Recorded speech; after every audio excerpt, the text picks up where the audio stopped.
The time is now. On everything. Took my heart away from money. I ain't interested in fame. And I pray that never change. Ambition is priceless. It's something that's in your veins. And I put that on my name. Only hope I had was selling dope. Was on my grind cause times was harder than to sell a float. My mama taught me never steal and never tellin' folks. I grew up looking up the niggas that was selling coke. Oh, I was raised by the stop sign. I try not to concern myself with people, critique and all that. People gonna say what they gonna say regardless. Like they hated on me before, they gonna hate on me more now when I'm successful. So I just try to preach the same thing to Meek and Stally. And, we just do our thing. We're family, man. Maybach is different than any other set. We a real team, We always communicate with each other. We always on the same page. That's the epitome of what a dynasty should be like in hip hop. We cover 3 different lanes, and we all being recognized for it. Self-Made Volume 2, coming along good, man.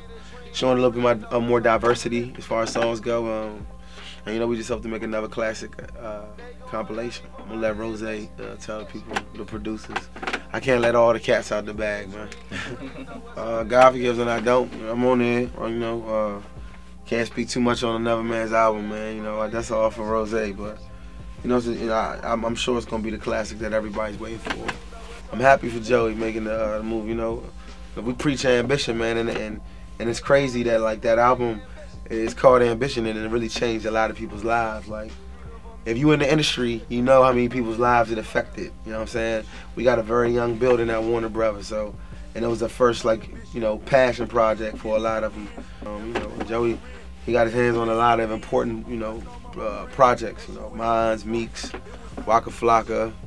Obviously the Self-Made on 1 and 2 coming up. So, definitely, he was definitely one of the key players in this. The Warner Brothers, not to throw no shade, it's just free.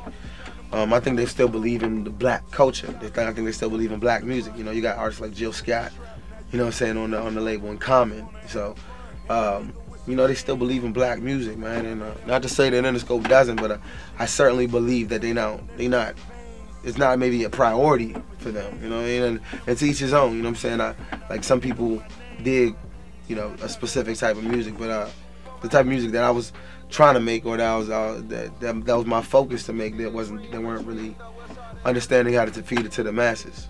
So from the time I left Interscope to when I won, I figured it out myself, and then I got with a crew of people that was down, for the cause, and I saw how Jill's project was coming, and I saw they was about to sign Common, and it just got me excited because they really, really believe in the culture still. So starting from my year, if you take all of, what has that been, 4 years? And this is the 3rd year since mine, I think. And I feel like XXL is this group is 30 kids. It's like the NFL, it's like the draft. All the first rounders that get drafted in April some of them going to be Pro Bowlers, some of them not. Some guys not going to get drafted and be the biggest thing in football. Or somebody's going to get drafted low, somebody's not going to be acknowledged. Like Drake, Tom Brady. You know what I'm saying? They just was like, whatever. He slept under the cracks, started rocking with Young Money. 3 Super Bowl rings, you know what I'm saying?